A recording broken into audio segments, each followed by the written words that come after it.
tonight, another week of disruption for NHS patients as strikes impact our hospitals. Hello and welcome to Tuesday's East Midlands Today with me, Ellie Chamberlain. Good evening. Tonight, the doctors' dispute over pay and conditions is about to escalate. This morning, consultants across the East Midlands began a 48-hour walkout, and tomorrow they'll be joined by junior doctors staging a 72-hour strike.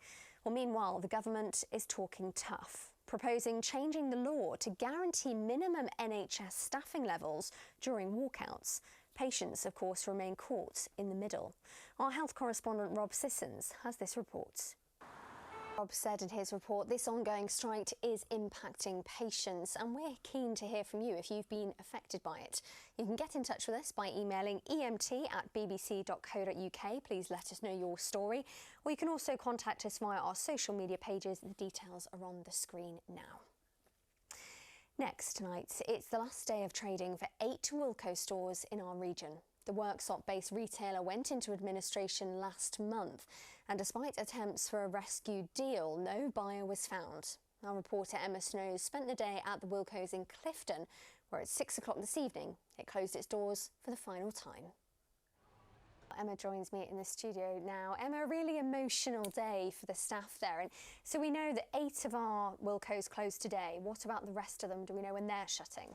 Yeah, like you said, it was a really, really emotional day, like we saw in that video just there. And the Clifton shop today, a few tears. But what struck me was how emotional the customers were as well. And this is going to leave a real hole in the community. In our region, the next stores to shut will be Alistair, Beeston and Carlton, which will all close this Thursday. And now a number of Wilko shops will be taken over by Poundland, which includes Beeston, Melton Mowbray and Matlock. And Poundland has said that it's confident that it'll be able to provide employment for current Wilko workers. And meanwhile, B&M are set to take over 51 stores, but it is yet to reveal which sites those will be. So we wait to see. Thank you very much, Emma. Next tonight, the government says 27 more schools have been found to have faulty rack concrete, including St Joseph's in Market Harborough. It's been able to continue teaching. However, children at a school in Derbyshire, and we'll be speaking to the other party leaders in the coming weeks for their views on those big issues. Now, you're watching East Midlands Today on the BBC, and next, we're talking about recycling, something we all know how to do correctly, or do we? Well, apparently not, because Derby City Council has revealed that it has to spend nearly £500,000 a year sorting through non-recyclable waste and putting it right. Rachel Royce has this report. Some useful information on recycling there for you. And now it's time for sport, and Colin is in Leicester with something very shiny to admire. Congratulations. Thank you, Colin. Now, a Derbyshire man and his daughter have become household names in the past week after featuring on the new TV dating show My Mum, Your Dad. Postman Roger Hawes is one of the group of, shall we say, more mature singles looking for love. The twist is that he was put forward by his daughter Jess, who oversees what happens. Well, I spoke to them earlier and I started by asking Jess why she wanted her dad to take part.